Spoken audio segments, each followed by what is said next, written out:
Bismillah ar-Rahman ar-Rahim. We're back with another In Context. Today is February 8th, 2026. The topic is very easy and obvious. What the heck is the United States doing with Iran? Are they going to attack them?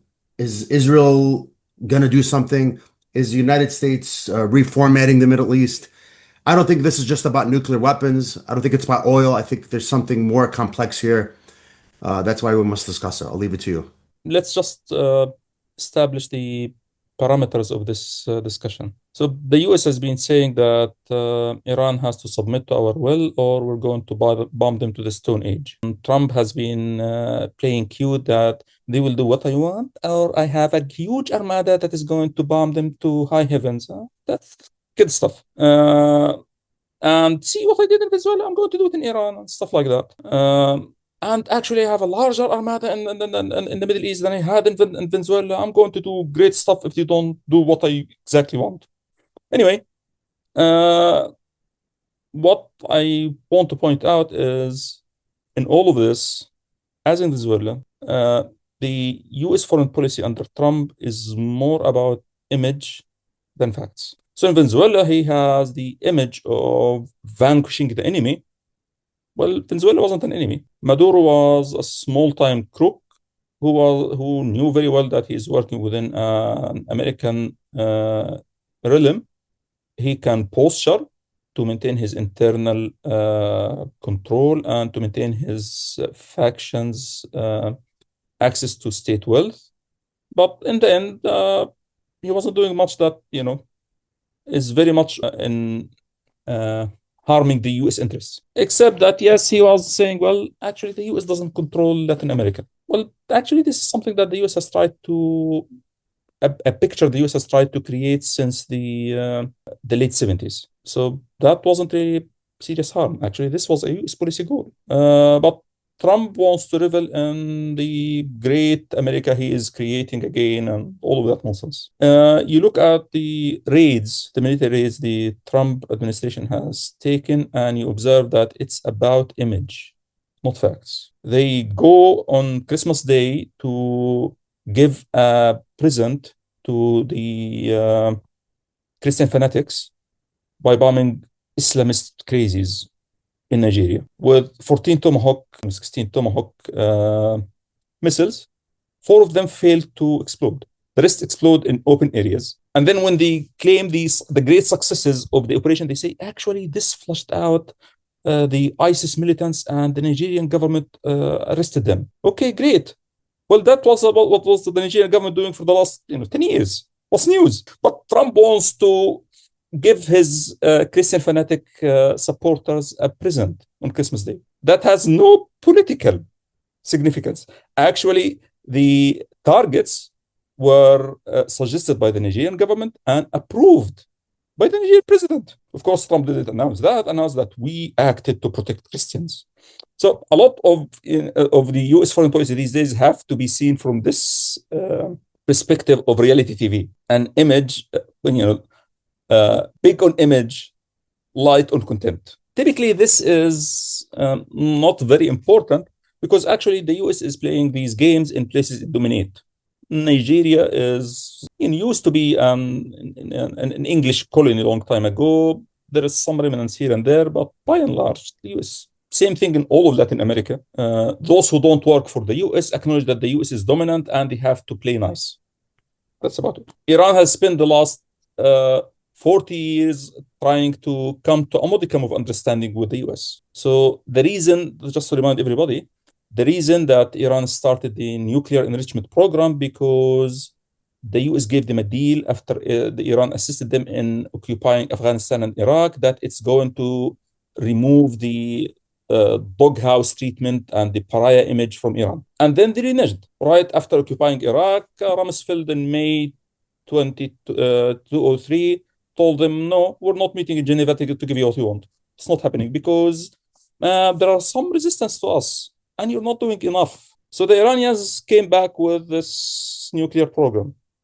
What people need to remember is, at least for the last 10 years, Iran was within about a year to 18 months, lately the news 6 months, from a breakaway moment, meaning a moment where they accelerate the enrichment program, increase the enrichment level to prove a weapon. It hasn't done that because if it does that, it means permanent stay in the doghouse. It will create a permanency to the price, like what happened to North Korea. The flip side of this is it will mean a very strong security policy for the regime, because you don't bring down nuclear regimes. At least in the Western colonial order, you don't do that because it's dangerous. You're not allowed to do that. Okay.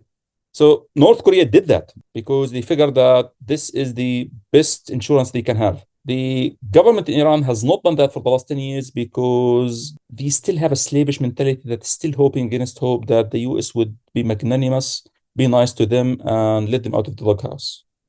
So that's why they keep getting close and going back, getting close and going back. So the business of the US is trying to protect Israel from nuclear weapons in Iran is complete nonsense. What this is really about is, or this fuss is about, is the US redrawing the rules of the game in the Middle East. So these are the other items they're talking about. They talk about nuclear, the missiles and Iran proxies. These are more of features of the discussion rather than the actual content of discussion. The content of discussion, it appears that the US is moving towards a colonial regime in the Middle East where it's going to subcontract colonial enforcement to Israel. Israel has wanted that since in the beginning of its massacre in Gaza. And the US has been reticent about this. So when, for example, it attacked Qatar, it came down hard on it. But Israel still wants that. It still asserts that the only way we can protect ourselves is being able to attack anyone, anywhere, anytime. The US is not explicitly saying no. It seems that the regime they are moving towards is they're going to allow Israel an expanded range of aggression anytime, anywhere, as they want. However, the US wants to retain an arbitrary veto. So whenever the US decides that this has run too far, this could lead to the US having to interfere, or this is harming the US interest in one way or another, it can bring it to stop right away. That's what the US seems to be thinking about. That would require redrawing of the limits on Iran's role. So Iran has been allowed to play an expanded role over the last 20 years. And that was not a permission by the US, it was attrition by Iran, which the US lived with. Now they want to roll this back. That would not, by the way, means taking Iran completely outside Lebanon or taking Iran completely outside Iraq. You could see it in the fact that the US is actually coexisting quite happily with Iran's minions in Iraq. When Trump says that he doesn't want al-Maliki as a prime minister, this is negotiations. He didn't send someone to kill him. And al-Maliki and all his gang are just, very cheap paid people. So if the US wanted, yes, they are paid from both sides, they have allegiance with both sides, etc. But they are cheap paid people. And when the push comes to shove, they are going to listen. And if they don't listen, they can send someone to kill them, like they killed others, in the last 2 years. While everybody, all their allies were standing, holding their arms. That's fine. The US decided to kill him. They can go ahead. So that's not the real thing. The real thing is, the US saying, well, we don't prefer al-Maliki. Okay, fine. But it means al-Maliki probably is going to get it. So the US is fine with Iran continuing to exert influence in Iraq. The US is also fine with Iran continuing to exert influence in Lebanon, while it allows Israel the expanded remit of attacking Lebanon when it feels like it, where it feels like it. It's also allowing the Lebanese government, which is backed and financed by the US, to keep doing business with, actually doing Hezbollah's bidding in Syria. They are doing Hezbollah's bidding. When the Israelis wanted to command the Lebanese army to go and attack Hezbollah and stores at will, the Lebanese army flat out rejected. Okay, that didn't cause much fuss from the US. So it looks like what the US is moving towards is this expanded subcontract to Israel, but the subcontract is in this sense. The US wants to focus on other business.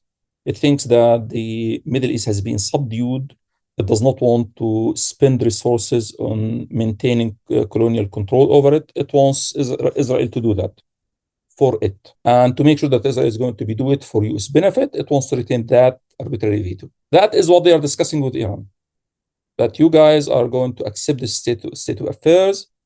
That may not mean that Israel is going to attack you, meaning they are going to come to some sort of an arrangement on that.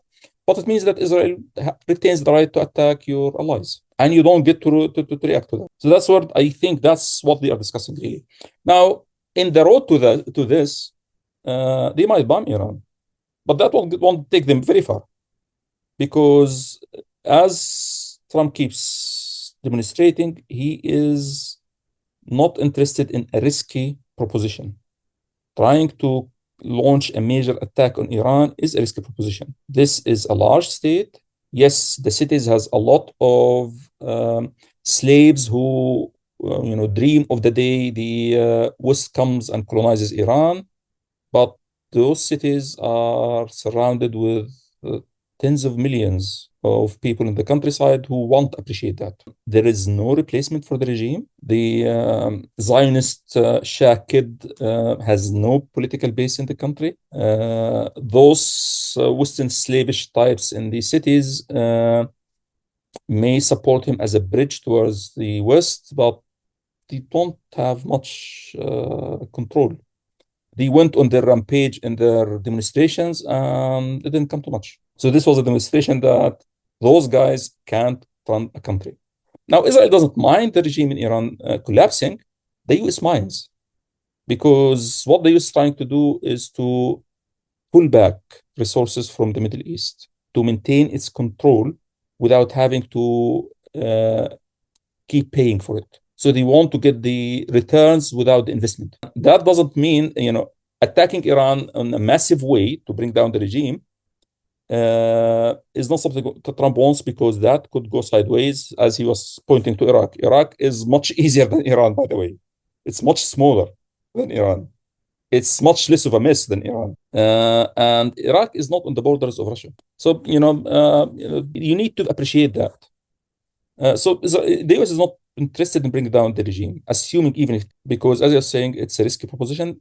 Trump wants, if he attacks, something small, limited, that can make him look strong and great. Such an attack would only work to move a negotiations towards what he wants. So we're seeing a negotiation that may continue through military tools. What's the negotiation? The Iranians also understand that very well. They seem, although, as I was saying, they are strategically stupid by they're maintaining this wish that they will get out of the pariah state because they want. The US thinks they are more valuable as a pariah state than they could be outside the doghouse. So actually, they would be better off if they go for. But aside from this strategic blind spot, tactically they get it. If they surrender their missiles, they know that nothing will prevent Trump from coming back for more. So they are even denying him right now the chance of looking great and powerful in the negotiations, when they keep saying that we'll only negotiate on even ground, head to head, and actually practicing it. That is not something Trump wants. But on the other hand, if you want to negotiate with this kind of person, you can't give him what he wants for free. So tactically, they get it. Strategically, I don't think so, but tactically, they get it. So that seems like going towards that direction. The thing that it seems to me nobody is calculating is the Arab Zionist camp itself is not very happy with this. So what I called a while ago Team A and Team B of the Arab Zionist camp is actually a breakdown in the camp between those who support wholeheartedly colonial subcontract for Israel over the Middle East, and started working as subcontractors or subcontractors like the UAE and Bahrain and the UAE's extensions in Aden and Somaliland. These are the remnants of the British imperial order in the late 19th century. The more modern nation states of the post-World War II regime part of the Arab Zionist camp, Saudi Arabia and Egypt and Sudan are not happy with this. They'd like to maintain their direct relationship with the imperial center. That should not be misconstrued as them stopping being Arab Zionists. They are still Arab Zionists. They still see Israel as an ally. They want it as an ally, not as an overseer. That is what people need to remember. At the danger of repeating myself, I'll remind people that although the military regime in Egypt is opposed to the East Africa alliance that Israel is creating with Ethiopia and Somaliland, and I suspect Djibouti is eventually going to join it. It is supportive of the Eastern Mediterranean alliance Israel is creating with Greece and Greek Cyprus. Saudi Arabia, officially, it's thug Mohammed Salman comes out saying we oppose attacks on Iran. He sends then his brother Khalid Salman to Washington to meet with lunatic right-wing think tanks and lunatic Zionists and tell them, no, actually, the US should attack Iran. If the US didn't attack Iran, it would lose face and lose credibility. That's the Arab Zionist regime for you, Team B. So those who have great hopes for Team B should wake up. From where I came in, I think everything was covered, especially the last part, distinguishing between the Arab Zionists and the two camps, Camp A and Camp B. Can always be misunderstood as that, hey, they're proposing or they're standing against. And also, this is where the whole idea people say, Israel controls America, but it's morely the US, using less resources rather than them giving Israel full power there. So, yeah. One thing we may point out is to the colonial eyes of the US, Israel killing a few hundred Muslims here or there is not much. No. It's not worth anything. It's neither here nor there. So when the US allows Israel to do that, this is not because the US, Israel controls the US. It's because the US doesn't care. And people should understand how the colonial American mind works. To the colonial American mind, we are apes, like Trump said a couple of days ago. A few apes more, a few apes less, who cares? So it is because people have a misunderstanding of the colonial mind, American mind, that they think that these horrible atrocities could not happen except if Israel controls the US. Why? Why do you think so? Do you really think that the US thinks you're human? You're mistaken. They see the Israelis as their distant poor cousins. They're human. You're not. Just look at what they did. And Israel kills thousands and tens of thousands. It's okay. When Israel is dead, it's a massacre. Humanity has been destroyed. How come? This is the Western. That's just not American. America is a more extreme, uglier, more open version of this. But that's the Western mind. People need to wake up. As the Americans say, smell the coffee. I think we got it. Okay, Assalamu alaikum.